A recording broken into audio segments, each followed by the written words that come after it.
আসসালামু আলাইকুম রহমতুল্লাহি ওয়া বারাকাতুহু। দেশ এবং দেশের বাইরে থেকে যারা আমার ভিডিওগুলো দেখছেন সকলকে জানাই আমার পক্ষ থেকে আন্তরিক শুভেচ্ছা, সালাম এবং মোবারকবাদ।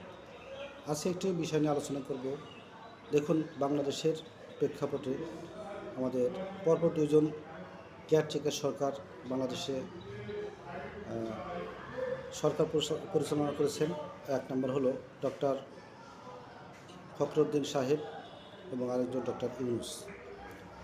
দেখুন, ডক্টর ফখরুদ্দিন সাহেবের আমলে তার শাসনটা এমনই ছিল, যিনি প্রত্যেকটি সন্ত্রাসকে, চাঁদাবাজিদেরকে নলের মধ্যে সোজা করেছেন।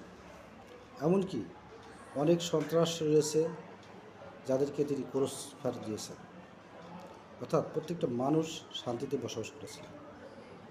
তদ্রূপ বর্তমান প্রেক্ষাপটে বাংলাদেশের কেয়ারটেকার সরকার ডক্টর মোহাম্মদ ইউনূস স্যারের প্রতি কৃতজ্ঞতা জানাই। স্যার যদি প্রশাসনিকভাবে অতটা কঠোরতা অবলম্বন না করলেও তিনি বাংলাদেশ থেকে ফ্যাসিবাদী সরকারের যারা দোষর ছিলেন, যারা দেশের বাইরে যে কোটি কোটি টাকা লুটপাট করে চলে গেছেন, এই টাকাগুলো জব্দ করে বাংলাদেশে অলরেডি কয়েকশো কোটি টাকা ফেরত আনার ব্যবস্থা করেছেন এবং দেশের বাণিজ্যিক ব্যবস্থাকে কাঠামোগত উন্নয়ন এবং মানসিক মননশীল বা সৃজনশীলতা বৃদ্ধি করার জন্য যা যা প্রয়োজন তিনি তাই করছেন।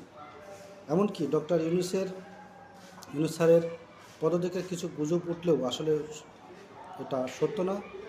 তিনি কখনো পদত্যাগ করতে চাননি। মূলত কিছু সংখ্যক লোক তার বিরুদ্ধে লেগেছিল, কিন্তু অধিকাংশ লোক ডক্টর মোহাম্মদ ইউনূস স্যারকে ক্ষমতায় আরও কিছুদিন দেখতে চায়, যাতে এদেশের সার্বভৌমত্ব রক্ষা হয়, প্লাস এদেশ আত্মনির্ভরশীল একটি টেকসই রাষ্ট্র হিসেবে গড়ে উঠতে পারে। এই জন্য ডক্টর ইউনূস স্যার দেশের বাইরে থেকে, যেমন চীন, অন্যান্য রাষ্ট্র থেকে তিনি বাণিজ্যিক মন্ত্রণালয়ের মন্ত্রী সহ অন্তত 1.5 থেকে 200 বিশিষ্ট ব্যবসায়ীরা বাংলাদেশে এসে ভ্রমণ করেছেন। তারা ইনশাল্লাহ ডক্টর ইউনূস স্যার যদি আরও কিছুদিন থাকেন, তারা এই বাংলাদেশে বিনিয়োগ করবে।